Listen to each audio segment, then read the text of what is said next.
Hello everyone, आप सब कैसे हैं? आई होप अच्छे होंगे।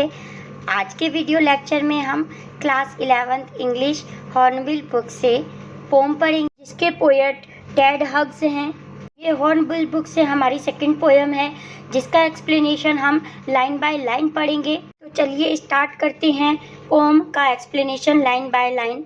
इसी पोएम के स्टूडेंट्स वर्ड मीनिंग भी नीचे दिए गए डिस्क्रिप्शन में लिंक है, जिसको प्रेस करके आप वर्ड मीनिंग देख सकते हैं, जिससे आपको एक्सप्लेनेशन समझने में बहुत ही आसानी होगी। स्टूडेंट्स, बहुत ही छोटी, इजी और बहुत ही प्यारी पोएम है।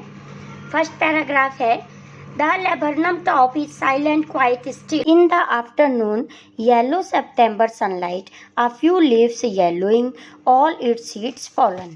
वर्णम की मीनिंग आपकी बुक में नीचे दी हुई है।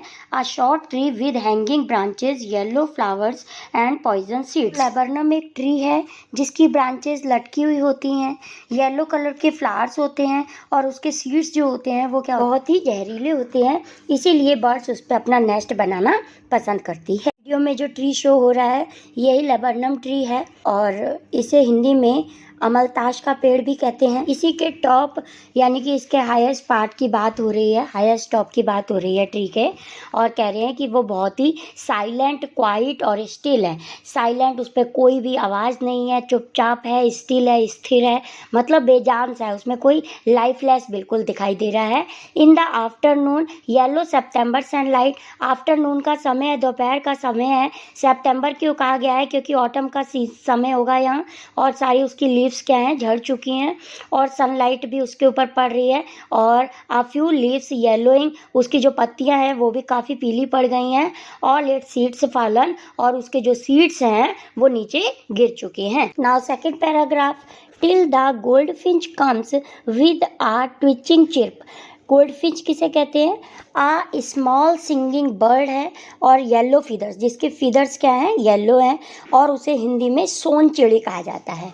तो सोन चिड़ी की बात हो रही है कि आती है वो, और विद ए ट्विचिंग चिरप, और वो क्या करती है, क्विक मूवमेंट। ट्विचिंग मतलब होता है क्विक मूवमेंट। झटके से, चिर्प की मीनिंग है साउंड ऑफ वर्ड्स, तो झटके से आती है, जब वो बर्ड आती है तो वहाँ पे एक अचानक से आवाज़ें आने लगती हैं।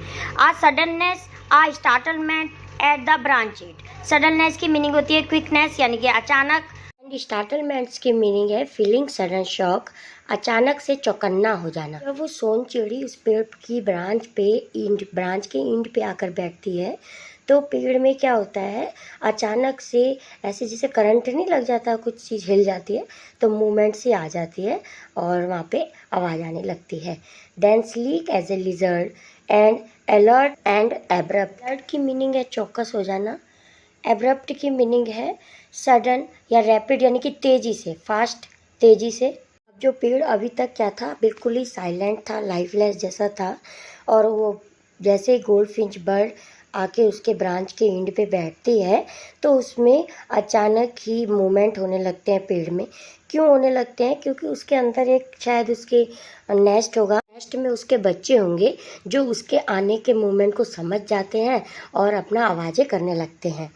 तो फिर क्या होता है कि वो जो बर्ड होती है उसका कंपैरिजन लिजर्ड से किया गया है, और कहा है कि लिजर्ड जितनी अलर्ट होती है उतनी ही ये बर्ड भी चौकन्नी है। लिजर्ड यानी कि छिपकली, छिपकली कितनी चौकन्नी होती है ना, जरा सा किसी का आहट सी भी होती है तो वो एकदम अलर्ट हो जाती है और वहाँ से भाग जाती है। तो उसी का कंपैरिजन उन्होंने बर्ड से भी किया हुआ है। और फिर शी एंटर्स द थिकनेस, और थिकनेस कहते हैं मिडिल पार्ट को, और उसके बाद जो वो बर्ड है ब्रांच पे आके बैठने के बाद वो थिकनेस यानी कि पेड़ के मिडिल पार्ट में एंटर करती है। एंड मशीन स्टार्ट्स अप, और मशीन स्टार्ट हो जाती है।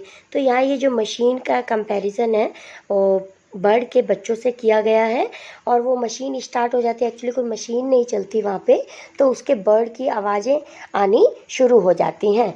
Of chittering and trimmer of wings and trilling. Chittering, चू चू चू चू की जो आवाज़ होती है, चहचहाने की आवाज़ों को चिटरिंग कहते हैं। ट्रीमर की मीनिंग है आ स्लाइट मूवमेंट, यानी कि वो कंपन होने लगता है। किनमें? उनके जो बच्चों के पंख होते हैं वो फड़फड़ाने से लगते हैं। और ट्रिलिंग की मीनिंग है to produce a chirping sound by bird कू कू की आवाज़ आती है ना बर्ड की, तो इसे ही थ्रिलिंग आ गया है। तो जैसे ही वो एंटर करती है तो पेड़ में मूवमेंट से आने लगते हैं, आवाज़ें कू कू कू कू की आवाज़ें आने लगती हैं। और जो उनके बच्चे हैं, बर्ड के बच्चे हैं, वो अपने पंखों को फड़फड़ाने लगते हैं। क्यों करते हैं ये सब वो? क्योंकि उनको पता है कि अब उनकी माँ आ गई है और उनके लिए खाना लेके आई है। The whole tree trembles and thrills, जो पूरा पेड़ है वो ट्रिम्बल्स यानी कि शेक हिलने लगता है, और thrills sudden feeling of excitement, और एक्साइटमेंट से भर जाता है। It is the engine of our family. Engine किसे कहा गया है? बर्ड को। तो यह बर्ड जो है वो अपनी फैमिली यानी कि अपने बच्चों के लिए इंजन है। She stokes it full then flits out to a branch end. फिर वो क्या करती है, उनको स्टॉक्स मतलब उसमें फ्यूल डालती है यानी कि उनको खाना देती है अपने बच्चों को। देन फ्लिट्स की मीनिंग होती है moving briskly to a branch tree, और फिर वो तेजी से उड़कर कहाँ चल जाती है? ब्रांच के एंड पर फिर बैठ जाती है। शोइंग हर बेयर्ड फेस आइडेंटिटी मास्क। अब बेयर्ड किसे कहा गया है यहाँ पर? बेयर्ड कहा गया है स्टीपी यानी कि लकीरें।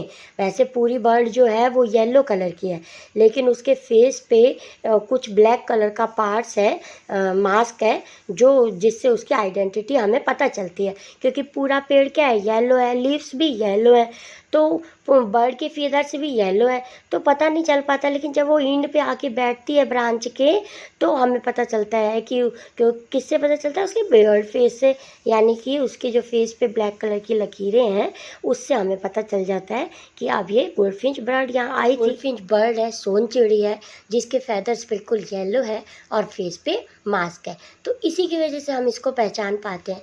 तो पेड़ पे आके बैठती है, पेड़ बिल्कुल साइलेंट होता है, इसके आने से मूवमेंट करने लगता है, बच्चों की आवाज़ें आने लगती हैं, और फिर वो जब उनको फीड करा देती है, खाना खिला देती है, उसके बाद फिर वो ब्रांच के एंड पे आके बैठती है। तब उसकी आइडेंटिटी का हमें पता चलता है, किसके वजह से? उसके बेयर्ड फेस यानी कि जो उसके फेस पे ब्लैक कलर की लकीरें हैं, उससे हम उसकी पहचान कर पाते हैं। Then with the eerie delicate whistle chirp whispering she launches away towards the infinite. अब किसे कहा गया है? ईरी का मतलब है स्ट्रेंज, डेलिकेट है नाजुक, और विसल चिरप सीटी की जैसे चहचहाने की जो सीटी की कू कू की आवाज़ होती है, विसल की तरह इसकी आवाज़ आने लगती है। और फिर उसके बाद वो लाउंचेज अवे यानी कि वहाँ से उड़ जाती है, और कहाँ उड़ जाती है? Towards the infinite. इन्फिनिट यहाँ कहा गया है स्काई को, तो वो स्काई की तरफ वहाँ से चली जाती है। Now last line, and the laburnum subsides to empty. Laburnum वही पेड़ है जो अमलतास का पेड़। सबसाइड्स की मीनिंग होती है रिटर्न बैक, फिर से वापस क्या हो जाता है? टू एम्पटी यानी कि खाली हो जाता है, यानी कि साइलेंट हो जाता है। तो जब वो बर्ड आके बैठी, बहुत ही पेड़ हिलने लगा, मूवमेंट होने लगा, क्योंकि बच्चे भी चहचहाने लगे, क्योंकि उनको पता चल गया कि हमारी माँ खाना लाई है।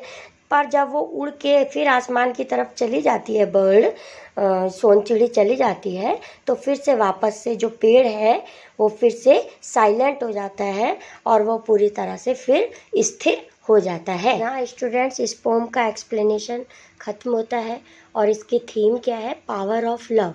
इस पोएम का थीम है power of love. Next video lecture में इसी पोम के पोएटिक डिवाइसेस के साथ आपसे मिलते हैं। Thank you so much for watching. Be happy, be safe, bye.